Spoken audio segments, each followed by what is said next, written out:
Hello friends, एक और अध्याय में आप सभी का स्वागत है।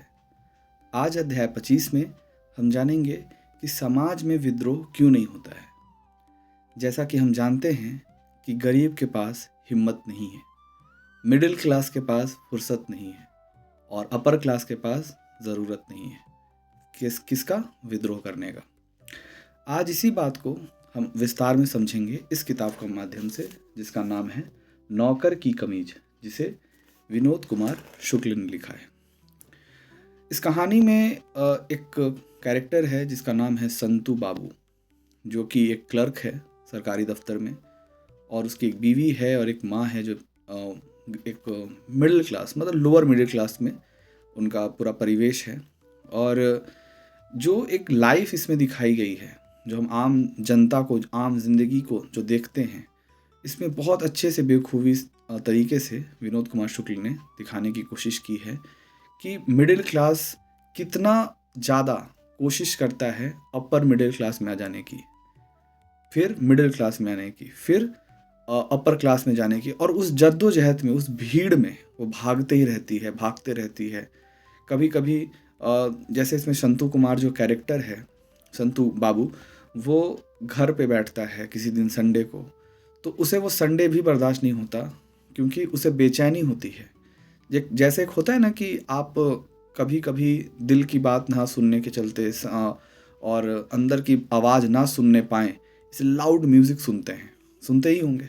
उसी तरह से जो एक समाज है, जो लोअर तबके का जो समाज है इकोनॉमिकली, वो भी सिर्फ भाग रहा है।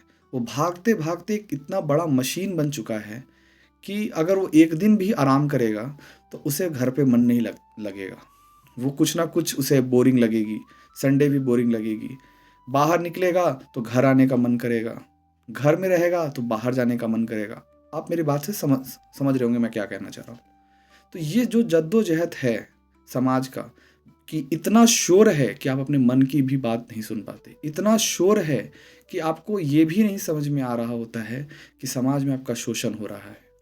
समाज में आपको एक भेड़ चाल की तरह चलाए जा रहे हैं, एक सपनों के पुलिंदे दे दिए गए हैं, और आप उसके पूरा करने के चक्कर में दिन रात लगे हैं और इतना ज़्यादा उसमें बिजी हो चुके हैं कि आप उसे ड्यूटी ही मान बैठे हैं कि ऐसी ही ज़िंदगी जीनी होती है, इसी तरह जीवन बिताना होता है, दिन भर खटना होता है। दिन भर खट के जब घर आते हैं तो खाकर सोना होता है और फिर सुबह उठकर जाना होता है, और इसी जद्दोजहद को हम ज़िंदगी मान बैठते हैं, और इसमें कोई भी आदमी इससे निकल नहीं पाता।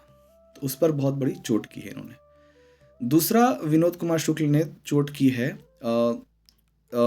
ब्यूरोक्रेसी पर, जो अफसरवाद है समाज में, जो ऑफिस को लेकर जो डोमिनेट किया जाता है ऑफिसर्स के द्वारा, उसमें दिखाने की कोशिश ये की गई है कि आपका जो अफसरवाद है, जो ब्यूरोक्रेसी है देश का, वो आपको कैसे चूसती है। जनता को जो चूसती ही है, अपने स्टाफ को भी किस तरह से वो चूस जाती है।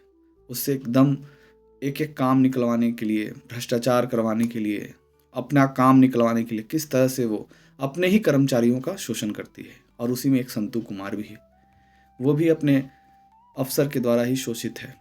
तो नौकर की कमीज़ क्या है? नौकर की कमीज़ का कहानी ये है इसमें कि अफसर जो इनके रहते हैं संतू कुमार के, उनका एक नौकर रहता है और उसको बहुत काम करवाते हैं, और उसके साइज़ का एक शर्ट सिलवाते हैं कि ये शर्ट जिसको फिट बैठेगी वही नौकर होगा। और जो नौकर होता है वो उनको छोड़कर भाग जाता है, क्योंकि वो बहुत काम करवाते हैं। और एक दिन वो संतू कुमार को ज़बरदस्ती, संतू बाबू को ज़बरदस्ती वो शर्ट पहना देते हैं, और वो शर्ट उसे फिट आ जाती है, और उसे वो घर का नौकर बनाकर काम करवाते हैं, बगानी करवाते हैं। वो अंदर अंदर चिढ़ भी रहा होता है, पर वो बगावत नहीं कर पाता, क्योंकि वो अफसर के घर में वो बगावत नहीं कर सकता। यही मिडिल क्लास की प्रॉब्लम है, यही लोअर मिडिल क्लास की प्रॉब्लम है कि वो जानता तो है कि गलत हो रहा है, पर आवाज़ नहीं उठा पाता। जानता तो है कि विद्रोह करना चाहिए, पर वो विद्रोह कर नहीं पाता। जानता तो है कि उसके साथ गलत हो रहा है, पर वो सही अपने लिए नहीं कर पाता।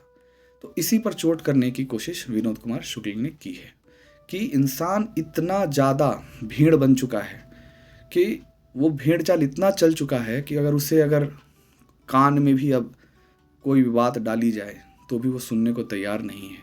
वो उसे ही ज़िंदगी मान बैठा है। विद्रोह तो होता है कि वो शर्ट फाड़ देता है, स्टाफ के द्वारा शर्ट फाड़ दिया जाता है कि नहीं, अफ़सर का ये चाल चलन ये ठीक नहीं है हमारे साथ ऐसा। लेकिन वो बहुत धीमा होता है, वो बहुत ही छोटे स्तर का होता है विद्रोह, और उतना नहीं हो पाता। वो उनका मानना होता है कि एक दिन में कैसे बदलाव आ जाएगा, हमको ये सब सहना पड़ेगा। तो आप समझ रहे हैं, आपको समाज के द्वारा इस तरह से तैयार किया जाता है कि आप शोषित होते रहें। आज मैं आपको एक पर्सनल चीज़ अपनी दिखाता हूँ। मेरे पास एक भेड़ है। ये क्या है? भेड़ है। इसको मैंने ख़रीदा था आज से 4-5 साल पहले, और इस भेड़ को मैंने अपने कमरे में रखा है इसलिए कि ये मुझे हमेशा याद दिलाता है कि भेड़ चाल नहीं चलनी है, कानों को बंद नहीं करना है, शोर को बंद नहीं करना है। और इसी तरह से आम जनता को भेड़ बना दिया जाता है, और भेड़ चाल वो जीवन भर चलते हैं और उसी को वो अपना जीवन मानते हैं। तो इससे निकलेंगे तभी हम विद्रोह कर पाएंगे। इसी वजह से समाज में कभी विद्रोह नहीं होता, क्योंकि हम हर चीज़ को आदी हो जाते हैं, हर चीज़ के आदी हो जाते हैं, गलत के भी आदी हो जाते हैं। इतना ज़्यादा गलत होता है, जितना ज़्यादा गलत होता है हम सोचते हैं कि ये तो नियति है, ऐसा होता ही है, हम क्या ही कर सकते हैं। और इसी वजह से समाज में कभी भी विद्रोह नहीं होता है। तो आज के लिए इतना ही। धन्यवाद।